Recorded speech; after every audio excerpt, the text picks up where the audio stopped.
Muy buenos días, hoy día es miércoles 4 de noviembre del 2020. Este es el programa de Yacle a través de Franja Visual Radio en sus plataformas a través de Grupo Franja, Franja TV, Franja Visual Radio y también las plataformas de multimedia de Facebook e Instagram.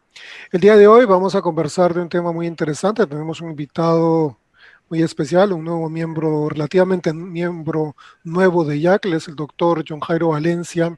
Él nos acompaña desde Colombia, desde la zona caliente de Colombia en Pereira. Y además de la parte profesional, nos comentará un poquito en la introducción, pues su ámbito político, que también tiene una faceta política interesante. Así que vamos a presentar al doctor John Jairo Valencia. Él es optómetra egresado de la Universidad de La Salle, tiene un diplomado en cuidado primario ocular de la Universidad de la Fundación Universitaria del Área Andina. Tiene un diplomado en actualidad en ojo seco, un diplomado en la actualidad en alergia ocular, especialista en salud pública también, diplomado en contactología especializada de la Fundación Universitaria del Área Andina. Es director de la unidad de contactología y optometría, actualmente docente también en la Fundación Universitaria del Área Andina, perdón, en la ciudad de Pereira. Es miembro IACLE y está cursando actualmente especialidad en pedagogía y docencia. Así que, doctor Valencia, un cordial saludo, unos muy buenos días y sus saludos para los que nos escuchan y ven a través de Franja Visual. Muy buenos días para todos, a usted en especial, doctor Guillermo Carrillo, por esta invitación, esta deferencia. Un saludo aquí desde Colombia. En primer lugar, muy agradecido también por ser miembro IACLE, debido a que pues cuando uno es educador en contactología, siempre el sueño es pertenecer a la Asociación Internacional de Educadores en Lentes de Contacto. Para todos mis colegas en Latinoamérica, un saludo y un abrazo aquí desde Colombia, Eje Cafetero, zona caliente y meridional. De verdad que es para mí un honor estar compartiendo con ustedes en este día a través de este gran medio de difusión que lo hace Franja, IACLE y Iniciative de Lente de Contacto Internacional. De manera pues, mi querido doctor, que ya habiendo hecho el preámbulo, estoy a su disposición.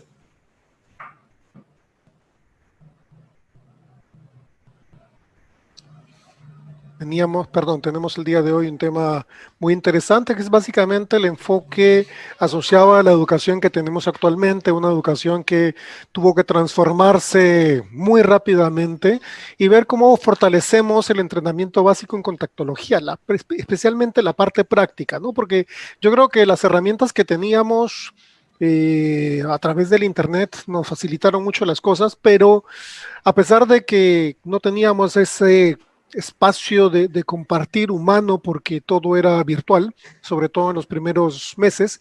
Sin embargo, tuvimos que ir adaptándonos a la nueva, entre comillas, normalidad y tratar de ver cómo íbamos a pasar, sobre todo los estudiantes que estaban en los cursos y en los últimos semestres en su área específicamente práctica. Cómo íbamos a de alguna forma contrastar la construcción de esos ambientes que ya teníamos y transformarlos de alguna forma en ambientes de aprendizaje que tuvieran un carácter mucho más significativo, que yo creo que ha sido el gran reto para los educadores en general de todas las áreas y específicamente en el área de la contactología. Creo que el reto también es importante porque lentes de contacto se aprende con práctica, ¿no?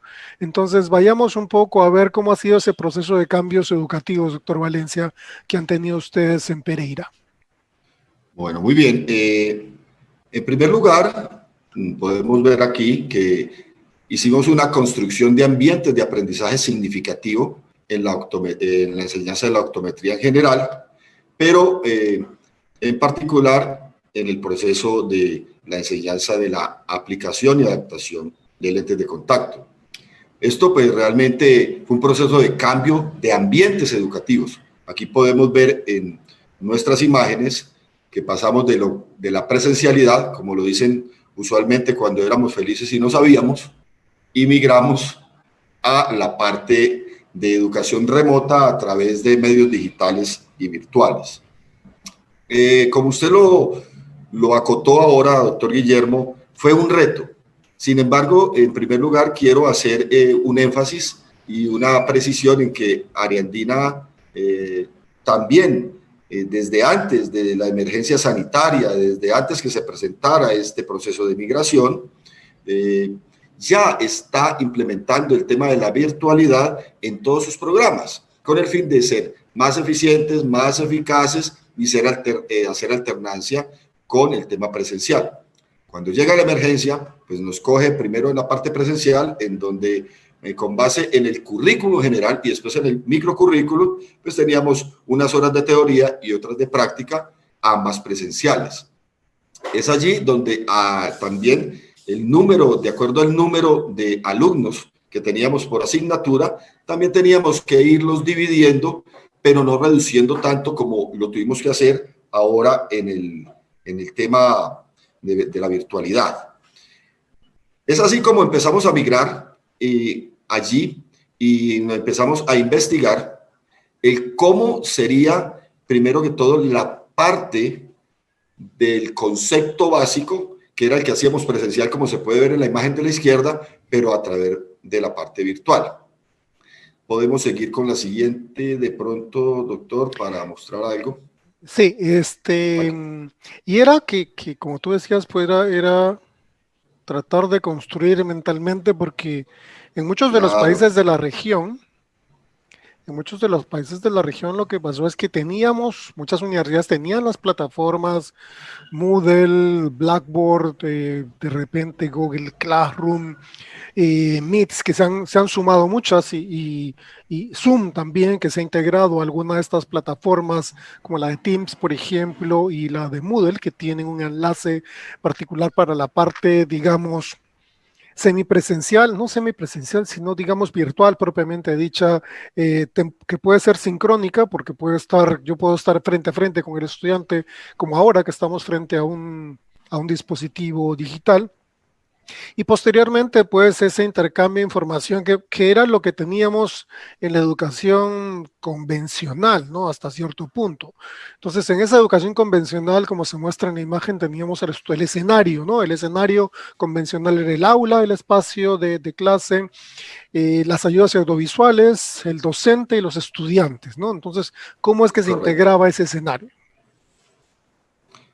Entonces, a nivel presencial, como lo podemos ver allí, ya combinábamos la parte digital, aunque digital es tema de ir a nube, pero la parte de los ambientes animados, y también ya teníamos no solamente el tema de imágenes estáticas, sino también imágenes dinámicas y algunos temas animados por medio de videos y de simuladores. Es así como llegábamos a trabajar con base en modelos educativos combinados, como lo vemos allí, más la práctica en donde la tenemos y aún la tenemos en nuestra sala de simulación o lo que llamamos de pronto clínicas en algunos escenarios universitarios. Yo particularmente ya había tenido la oportunidad de dictar la asignatura de manera convencional y pues había dado unos resultados esperados, unos rendimientos con base en competencias singulares en los alumnos, migrando a las competencias grupales que se deberían desarrollar. Porque como usted lo precisaba, doctor Guillermo, en un principio, el tema es que la contactología básicamente se aprende en la práctica, estando allí, untándose, viendo, interpretando. Entonces llegamos a la conclusión de que cuando íbamos a migrar a la parte virtual, la parte conceptual tendría que ser con unas herramientas adecuadas para la transmisión de esos conceptos. ¿Por qué razón? Porque nosotros en la educación a veces hemos cometido algunas falencias en que no situamos la asignatura con base en las herramientas que debemos utilizar. Ahorita en la parte digital tenemos algo que se llaman herramientas y entornos virtuales de aprendizaje. Y esos entornos virtuales de aprendizaje están basados en unas estructuras que se llaman objetos virtuales de aprendizaje, que ahí donde están las plataformas, los sistemas que usted nombraba ahorita, algunas los tienen ya las universidades de manera establecidas y en otras ocasiones pues son adaptados.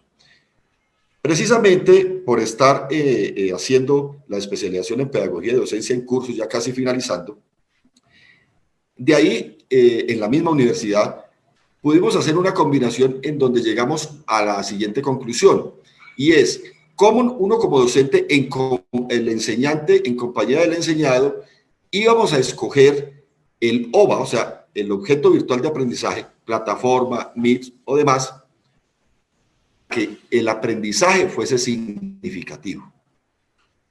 Porque es bien dicho que el aprendizaje significativo se basa en el constructivismo, y el constructivismo se basa en lo grupal, o sea, en competencias grupales, en donde el docente finalmente va a ser un depurador de información.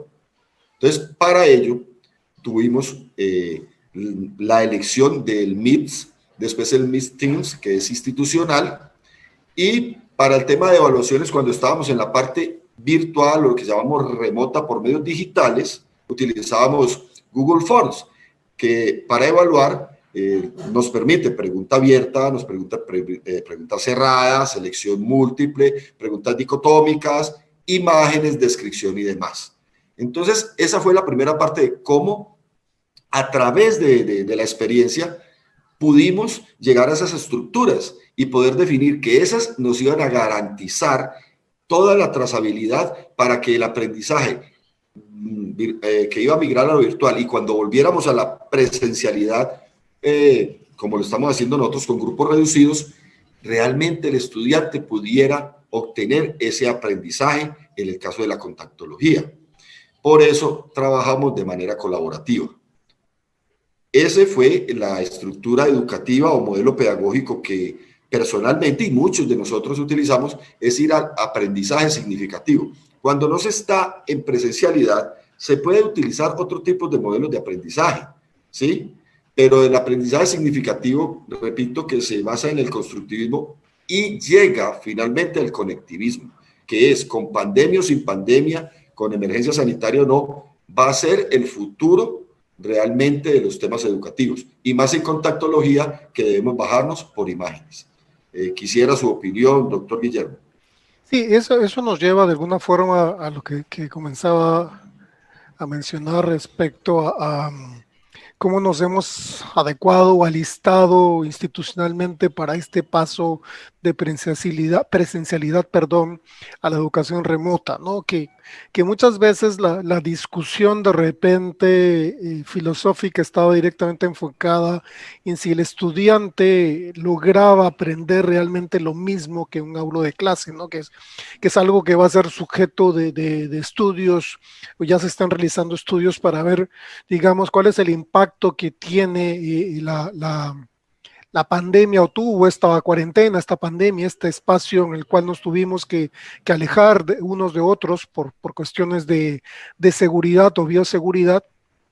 Y nos hemos amparado en todas estas plataformas, ¿no? Son en los objetos virtuales de aprendizajes significativos, y básicamente en estas plataformas que, como mencionaba, yo me acuerdo que sí había visto yo los laboratorios de simulación en la universidad, que ya era de alguna forma escenarios virtuales, ¿no? Porque era enseñar al estudiante algunas habilidades a partir de modelos, de evitar que haya, digamos, pruebas iniciales en personas. Es más, cuando se hace pruebas entre los estudiantes, también estamos haciendo simulaciones, porque se simula un entorno, digamos, real a partir de la experiencia del estudiante con otro par, ¿no? La inserción, por ejemplo, y remoción de lentes de contacto.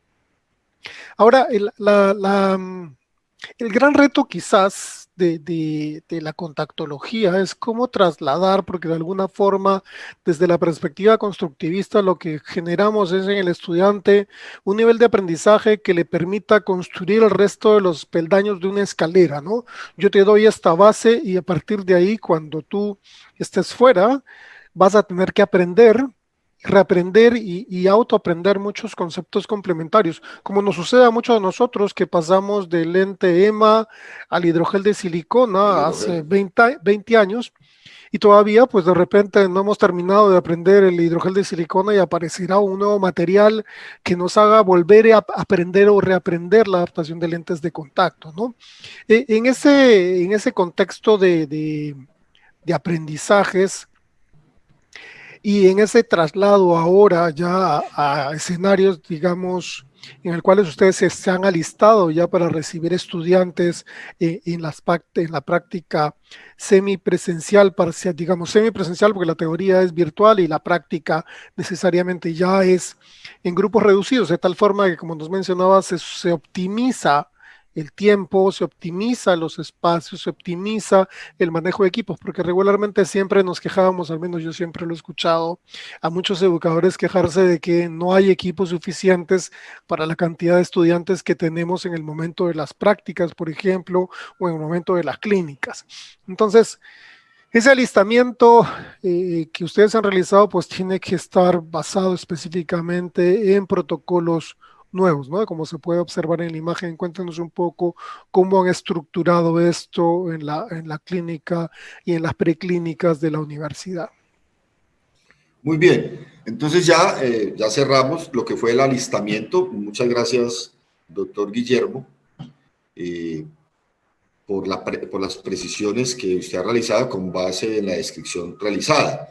Como podemos ver en la imagen, vino primero el tema general, que fue la sensibilización del tema de las prácticas. En el tema de contactología hubo un énfasis y era el tema de la lágrima, ¿sí? ¿Por qué? Porque en contactología, segmento anterior, íbamos a tener esa discusión, ¿sí? Ese escenario para estudiar si lo hacíamos, si no lo hacíamos. Cuando hicimos la parte virtual, utilizamos muchos simuladores y muchos videos con base en evaluaciones dinámicas y estáticas.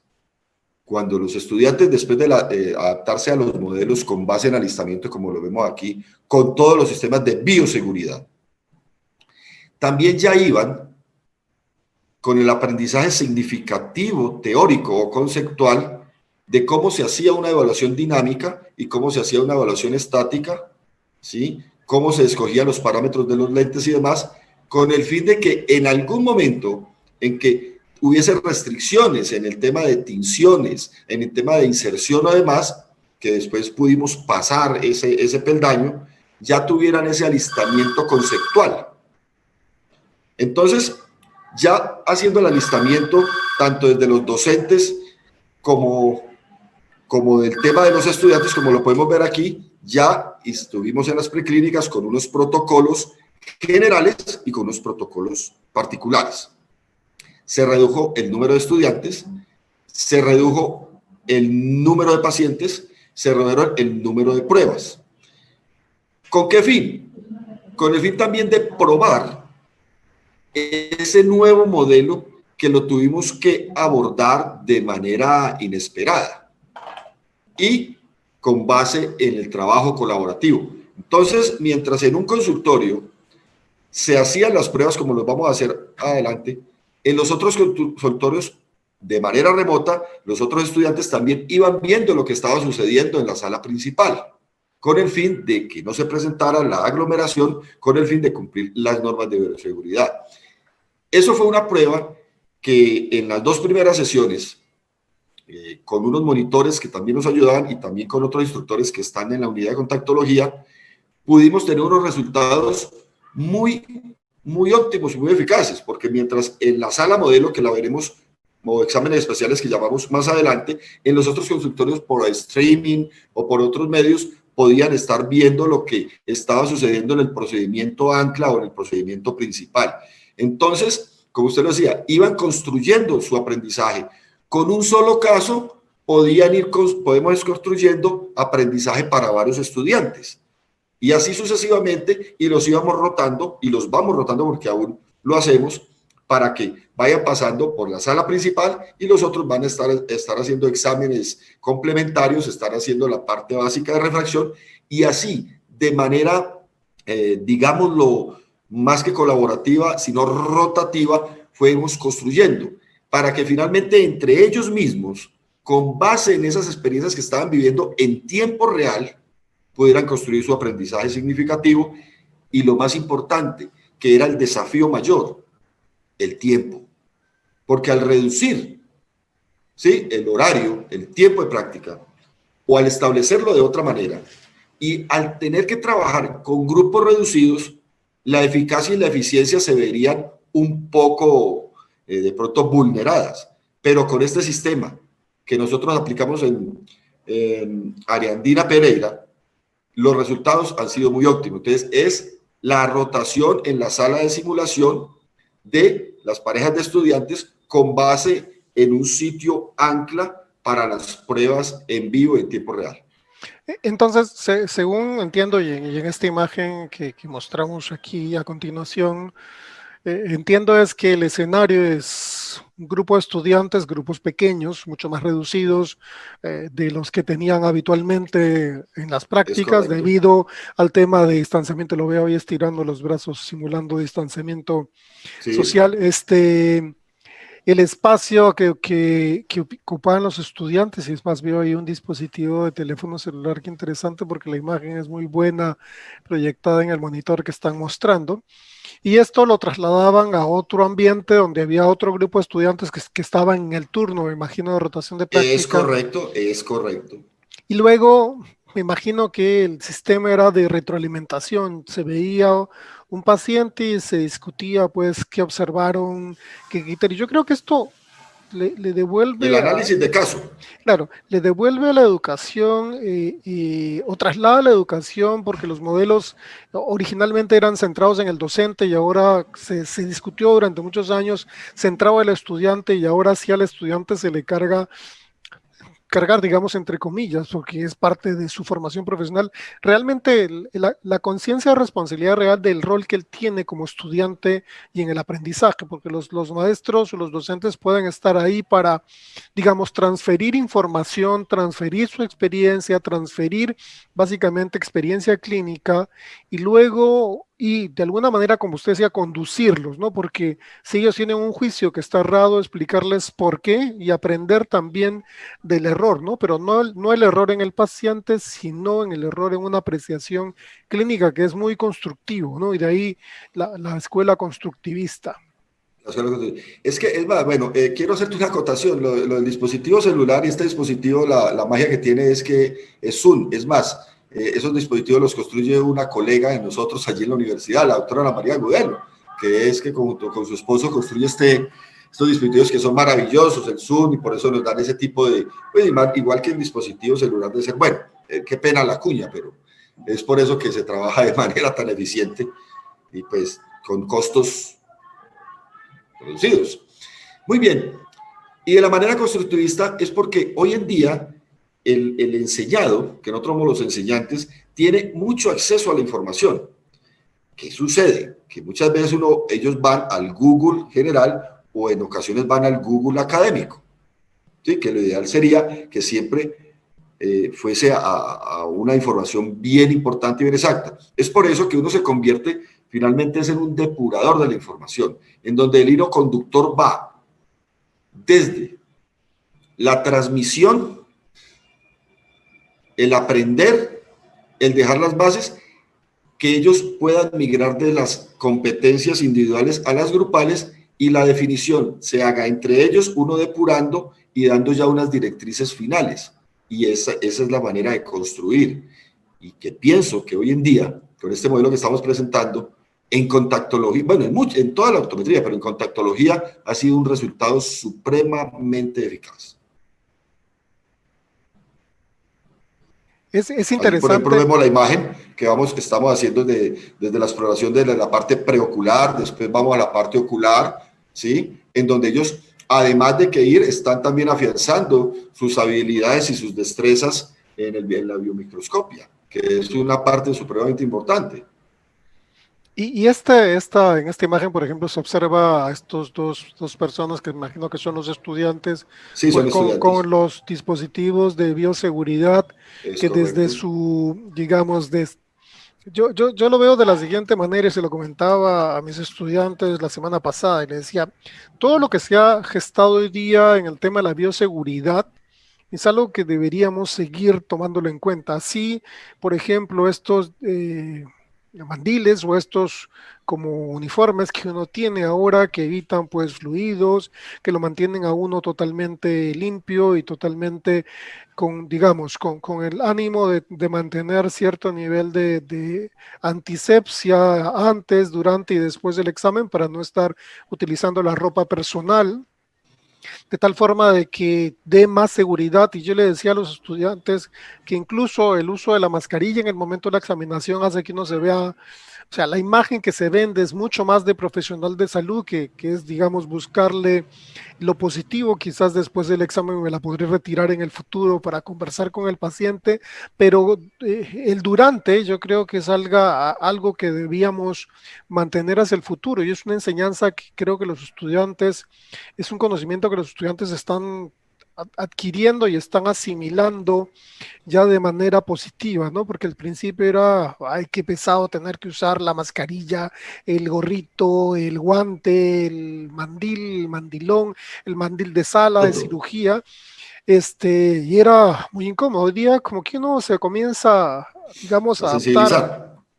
a adaptar positivamente a esos modelos que de alguna manera se han transformado. Respecto a la evaluación, ¿no? Porque que en la imagen se muestra pues que se conjuga la evaluación que normalmente hace el docente del estudiante en el procedimiento, la autoevaluación, o sea, cómo me veo yo estudiante, cómo lo hice, cómo siento que lo hice, y la coevaluación, ¿no? Que es la cual mis compañeros que me observan de repente desde la otra sala, evalúan, no con el ánimo de simplemente el número de aprobación, sino con el ánimo de que yo entienda de que es lo que estoy, los que me están observando me dan un puntaje, yo me doy Es un correcto. determinado puntaje y el docente me da un puntaje de tal manera Por de que eso se tengo, utilizan las tres. claro, La autoevaluación, ¿sí?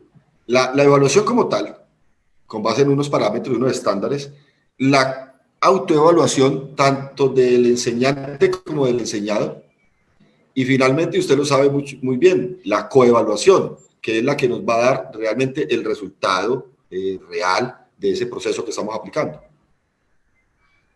claro, porque de alguna forma también lo que sucede en la práctica es que el paciente nos evalúa, evalúa el servicio que ofrecemos, evalúa nuestro desempeño, evalúa el procedimiento que realizamos. Imaginemos una versión de párpado, que de repente el paciente siente que yo no tengo la habilidad suficiente, o generé dolor en el paciente en el momento de la evaluación, en lo cual es también parte de, digamos, de la nota que nos pone el paciente en su momento, ¿no? Que es algo que tenemos que tener claro, porque cuando vamos a interrelacionar con personas, porque además en el escenario real, pues lo que vemos en esta fotografía es lo que va a ser, ¿no? O sea, el paciente frente a mí, yo sentado frente al dispositivo en el caso de una evaluación de segmento anterior, boom, como decían, un equipo que hoy día es muy económico, un televisor de esas características, pues hoy día es asequible fácilmente, no es un gran equipo sofisticado, tecnología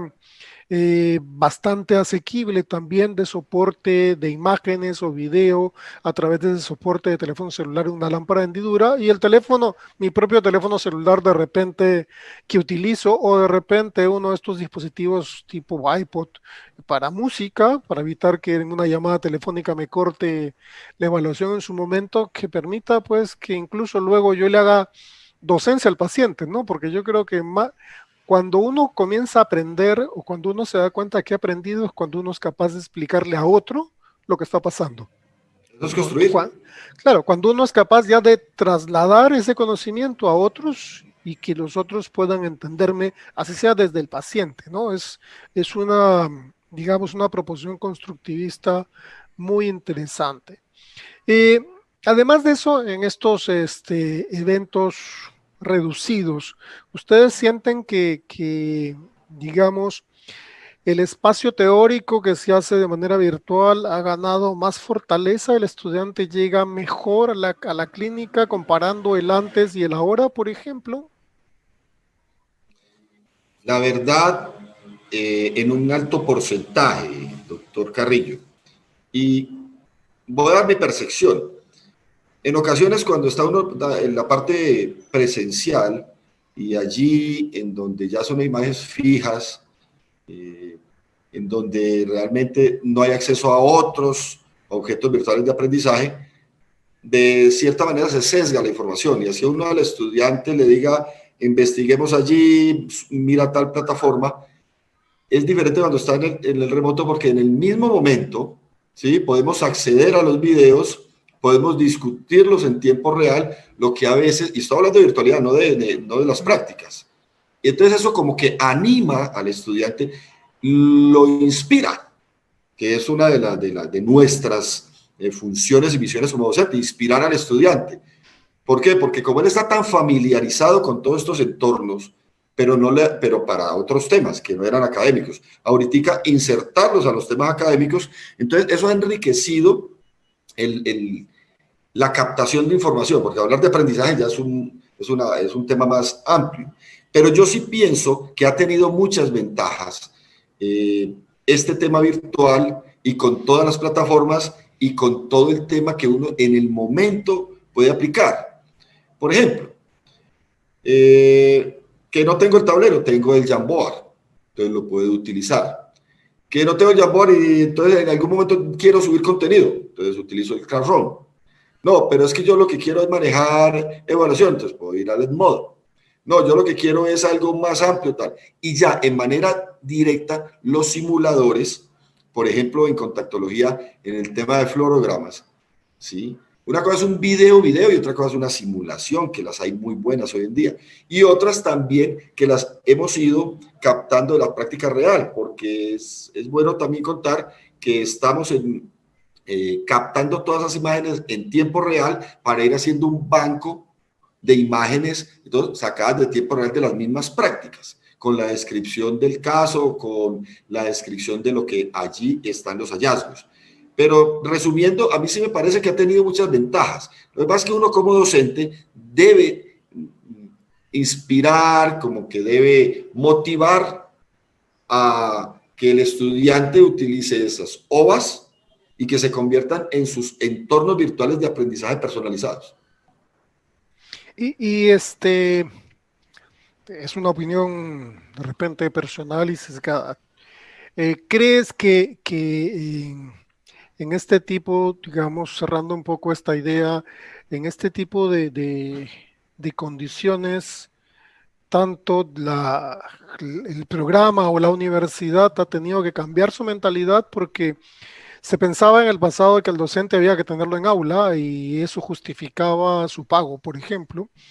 Y ahora, como ocurrió al principio, para, digamos, preparar material, para tener básicamente todo lo que mencionas, de tener todo disponible para poder tener, digamos, la parte formal, teórica de la formación del estudiante y luego trasladar esto a la práctica, ocurrió que la cantidad de horas de trabajo inicial han sido un gran esfuerzo de la parte docente, porque preparar el material que uno podía tener fácilmente en el tablero y montar un ejemplo y decir, hoy día había un paciente, o si venía yo a clase de ver un paciente, decía, bueno, vamos a discutir este caso el día de hoy, aquí tengo la imagen en el teléfono, la proyectamos, este es el caso del paciente, hoy día involucraba pues que todo esté elaborado previamente, no éramos el super chef que se tenía todas las recetas en la cabeza y se ponía a hacer cualquier plato de manera inmediata, sino requeríamos el libro del recetario base para que todos pudieran ir siguiéndonos de repente en el momento de desarrollo. Eso involucrado, creo yo, mucho trabajo previo. Claro, estamos casi 8 meses después ya, casi 8 meses después, pues gran parte del trabajo se hizo.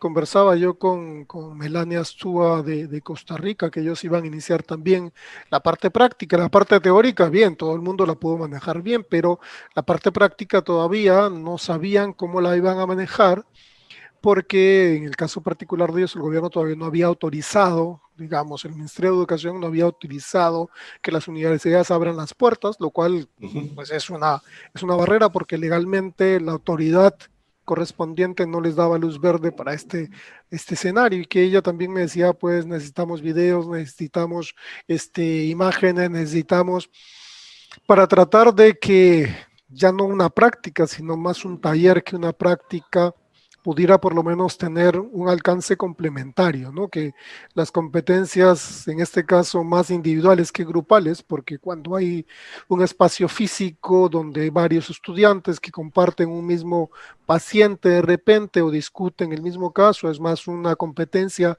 de característica grupal, profesional, que a la larga nos sirve mucho porque Claro. en el criterio de colegajes, Llamo al compañero de clase, el que era bueno en el área de matemáticas, y le digo, mira, tengo este problema, tengo esta altura, tengo esto de acá, ¿tú qué opinas? ¿No? Exacto. La taxonomía de Bloom dice, escala desde lo individual, vas a lo colaborativo, que ahí todavía no estás construyendo, desarrolla tu competencia primero individual para que puedas interactuar, que interactuar son las relaciones sanas, ¿verdad? Que te interrumpa. Yo creo, y mi tesis es precisamente en el impacto del medio digital en la educación, la tesis de la especialización. Ujú. Tendré el gusto de compartírsela a mi querido profesor para que la lea y le sirva el artículo final.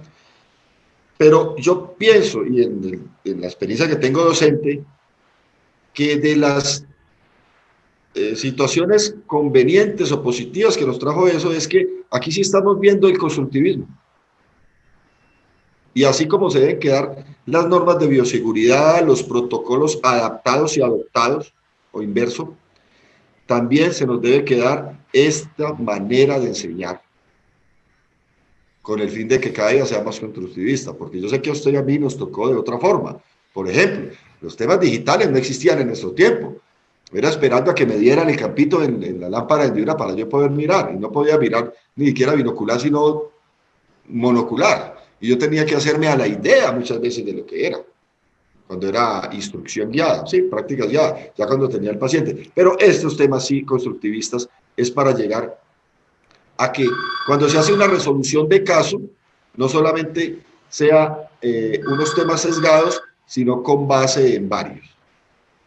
Sí, ¿no? Y los escenarios han sido totalmente diferentes, ¿no? Nos tocó, a muchos de nosotros nos tocó autoaprendizaje, ¿no? Porque era un poco lo que veía en clase, de repente tocó ver un paciente de lámpara de hendidura y después uno tenía que buscárselas para ver otros y otros o Otro. conseguirse un trabajo parcial o prácticas en algún sitio con algún otro docente que le diga, doctor, yo voy a su consultorio, por favor déjeme para ver más cosas. Era un poco crecer en nuestro propio interés, lo cual nos ayudó a desarrollar, a pesar de las, digamos, de las grandes limitaciones que teníamos en el aspecto. Yo me acuerdo en el año 94 en la Universidad de La Salle, ir a la biblioteca y ver a los estudiantes tomando fotografía de los libros para hacer la diapositiva, para Iba, presentar, ¿no? O sea, ni siquiera había PowerPoint, ¿no? O sea, había PowerPoint.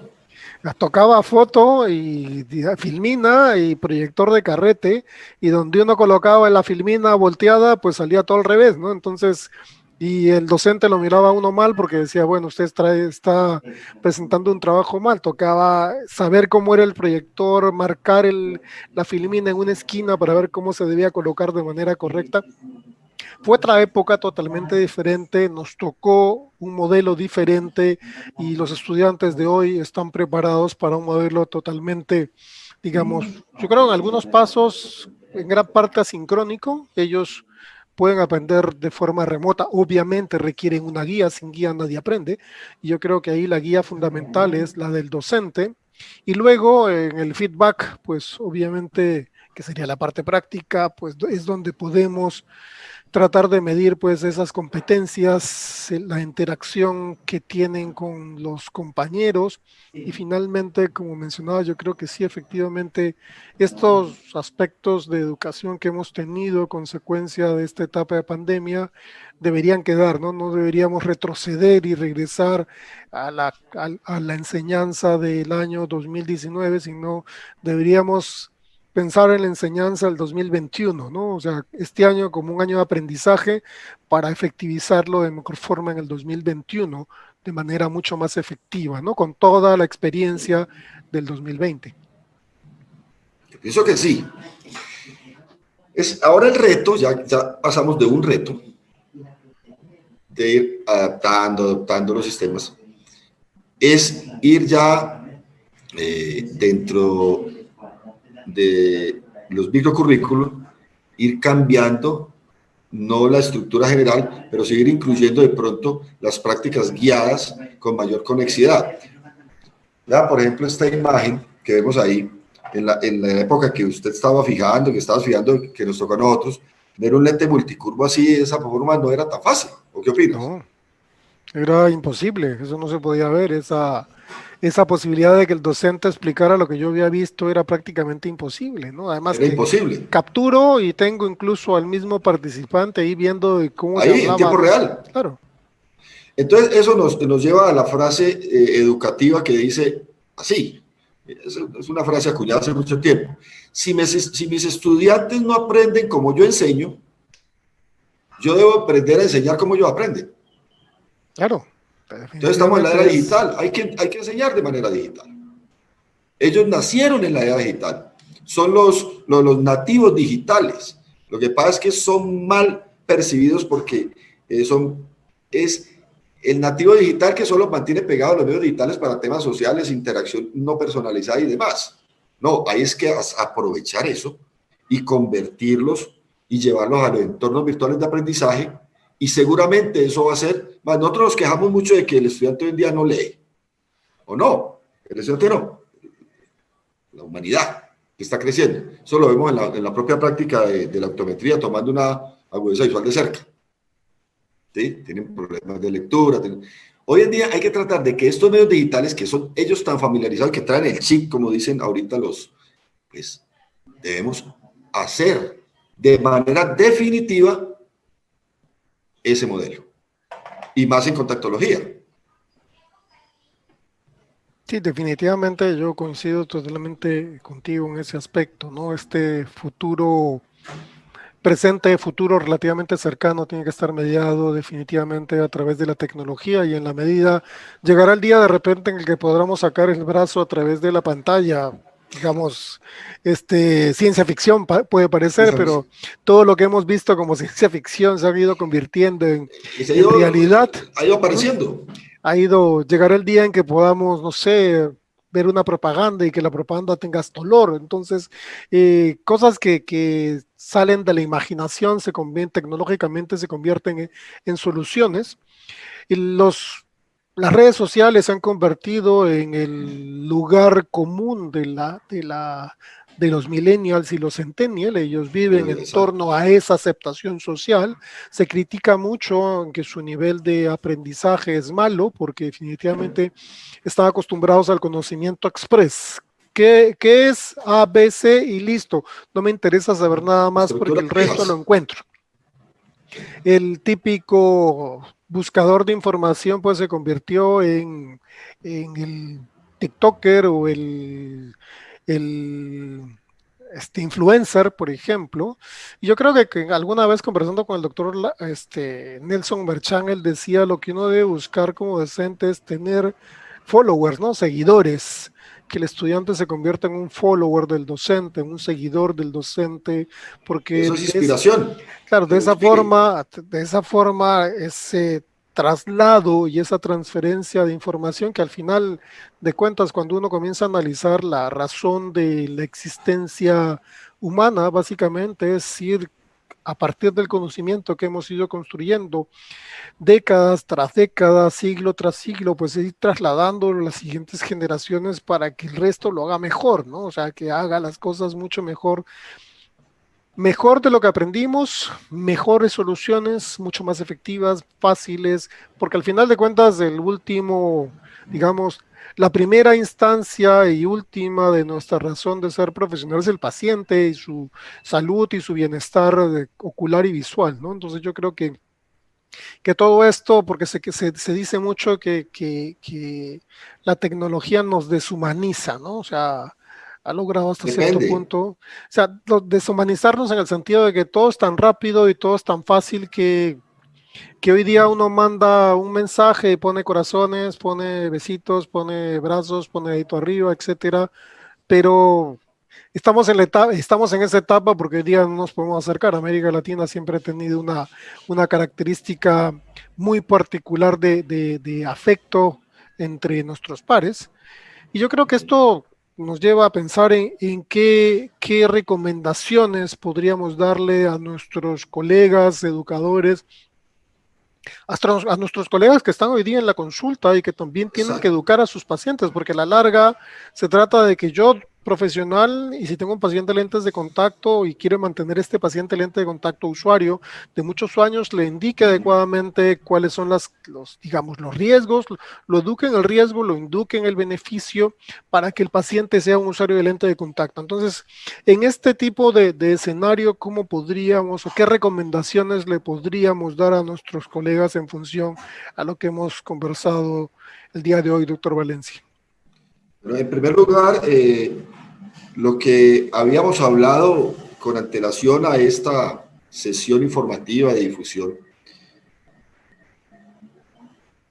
a veces en encuestas que se realizan, quienes nos dedicamos a lo que llamamos los adaptadores, uno encuentra con ellos, con sus pares, y dice, pues yo realmente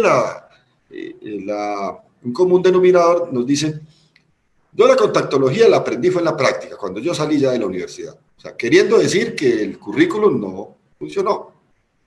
Por A, por B, por C, aquí, allá. Bueno. Pero eso es un común denominador y es una reflexión.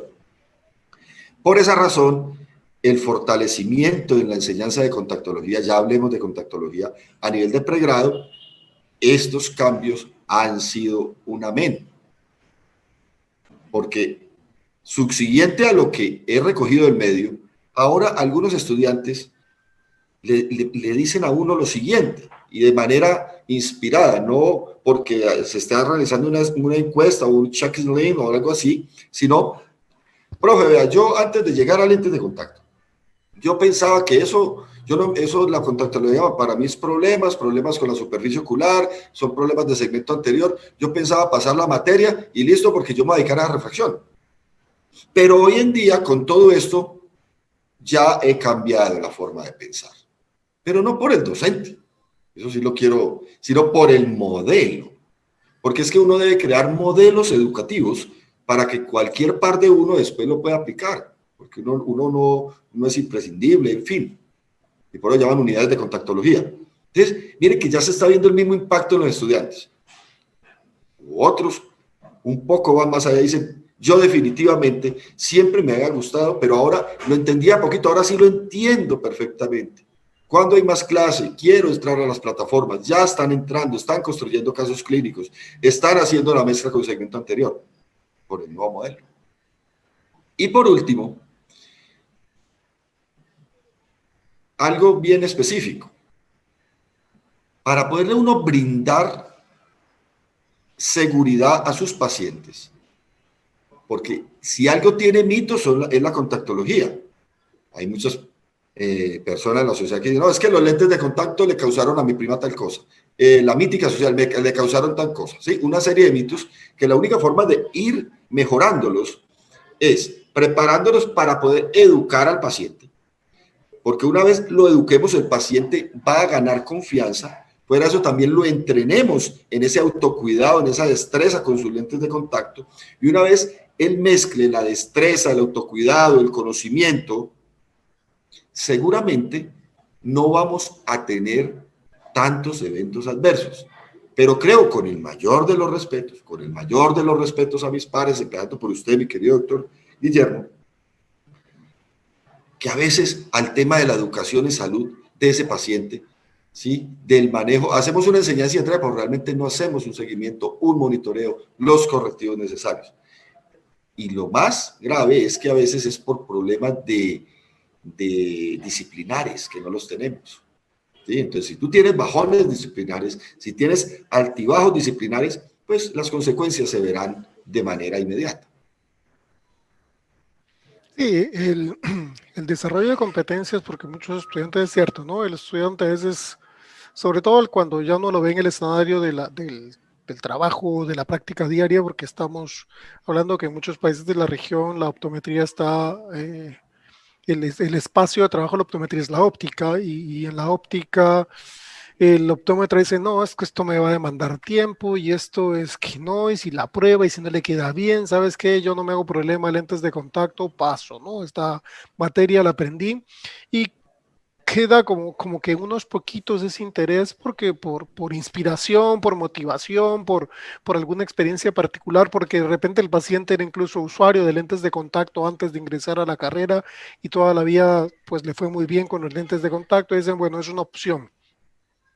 Yo creo que sí, que efectivamente esto ha inducido a que los estudiantes hoy día vayan a tener un panorama mejor de la carrera, ¿no? Viene la parte de terapia visual, cómo se desarrollaba, versus la teoría versus la práctica, la baja visión también, los lentes de contacto por otro lado. Y yo creo que disciplinarmente estamos comenzando a ver que esta transformación digital nos va a sumar positivamente y que no debemos dejarla pasar, ¿no? No debemos cometer el error de decir, bueno, pasó la pandemia, bueno, regresemos a lo que teníamos y nada más. Entonces yo creo que esa es la parte, digamos, más positiva de todo este escenario que hemos tenido en estos últimos prácticamente ya 8 meses.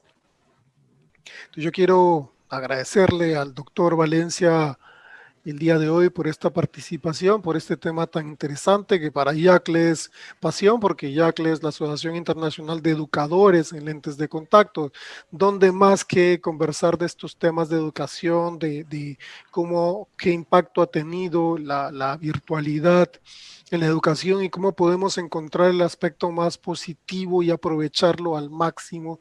Yo creo que esto es algo de lo cual vamos a seguir conversando y pues vamos a tener el gusto probablemente de leer el trabajo final de especialización del doctor Valencia con mucho Claro, lo voy gusto. a compartir porque se trata, esto es como un fragmento, una síntesis, porque lo fui aplicando, pues todo se dio en la vida, ¿no? Las cosas que se dan, el tema de la pandemia, el paso y el trabajo que estaba haciendo. Ya finalmente yo avisaré y si tengo la oportunidad de compartirlo con los pares y con quienes son docentes, ¿no?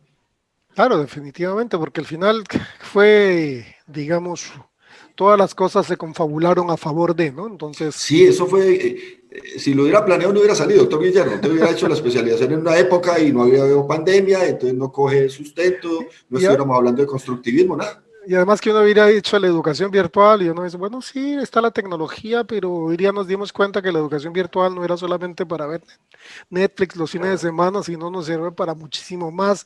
Hemos visto un bombardeo impresionante de webinars de temas diversos en los cuales nos ha podido interesar más, nos ha podido interesar menos. Es más, en algún momento como que ya no teníamos el espacio de tiempo para asistir a todo lo que A queríamos, tantos, sí, y entonces eso nos ha dado una nueva oportunidad y además, claro, como era virtual y se trataba de promover la educación, es más sin costo, ¿no? O sea, sí, tenemos ya en en el transcurso ya de la semana, estamos en clase, en algunos días adicionales, tenemos el Congreso de la Academia Americana de Optometría, el Congreso de la Asociación Británica de Lentes de Contacto, que también tienen escenarios de los cuales podemos virtual, participar. Ya no tengo que ir a sacar la visa para Reino Unido, sino avisa para ir a Estados Unidos.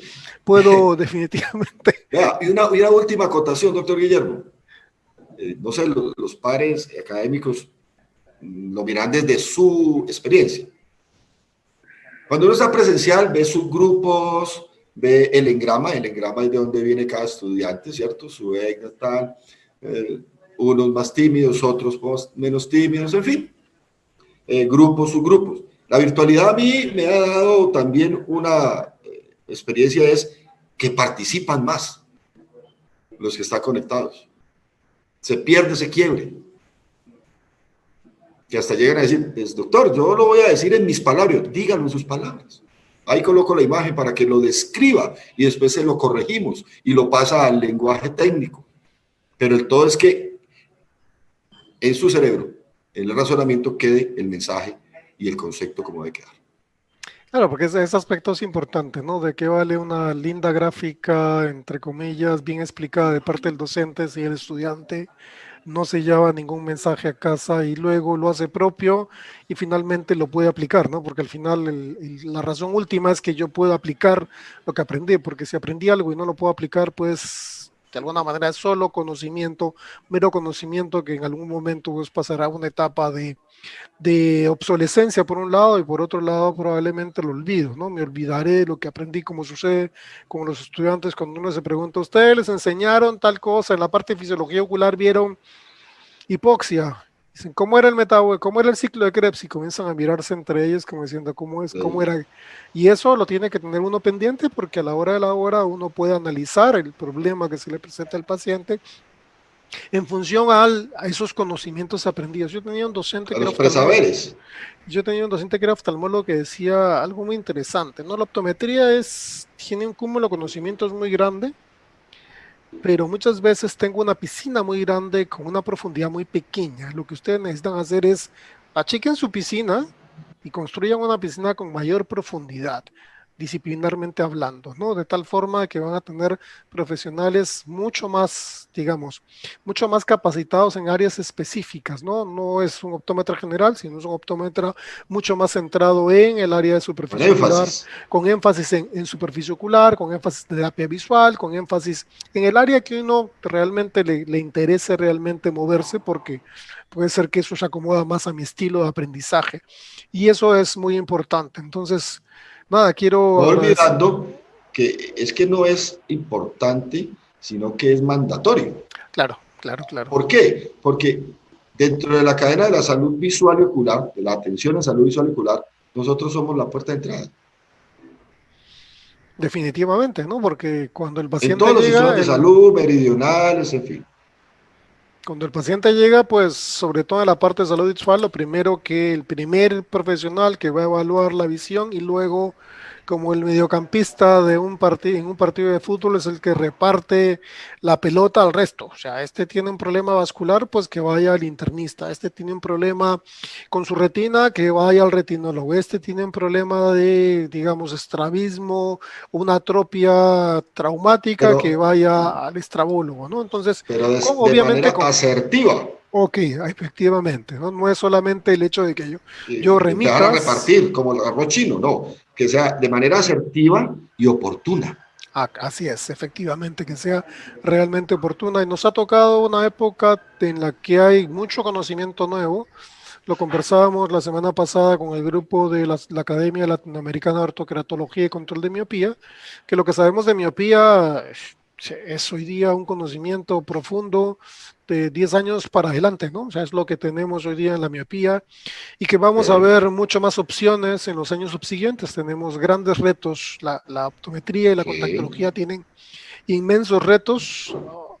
Vinculados a la tecnología y vinculados a nuevos conocimientos o a la profundización de conocimientos que teníamos, conceptos que teníamos y que hoy día pues van cambiando en función a la evolución de ese conocimiento. Así que yo creo que ha sido un placer para mí especialmente y para el resto está escuchando el día de hoy, pues escuchar conversar, sobre todo los que tenemos pasión en la educación, de todo lo que ha ido pasando, la experiencia, en este caso el doctor Valencia en Ariandina, en Pereira, ¿no? Que me imagino que es mucho de los esfuerzos y si hiciéramos un tamizaje, veríamos que en muchos de los escenarios educativos de Colombia, de Ecuador, de Perú, de Argentina, etcétera, probablemente todo se ha tenido que reacondicionar, reformar, repensar, reestructurar, hacer una reingeniería de lo que se estaba haciendo para que logremos finalmente lo que buscamos, ¿no? Aprendizaje significativo y que el estudiante sea Aprendizaje significativo. a la larga el estudiante sea el que construya finalmente su propio aprendizaje a partir de la conducción del docente, ¿no? Porque al final nosotros estamos ahí simplemente para ayudarlos a que ellos aprendan de una mejor forma.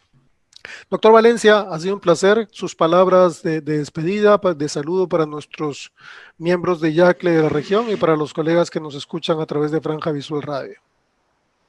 Para todos los miembros IACLES de la región, un gran saludo, un agradecimiento a quienes estuvieron pendientes, conectados en esta intervención. Gracias por esa deferencia. A los colegas no IACLE que también participan en la audiencia de este gran medio de difusión.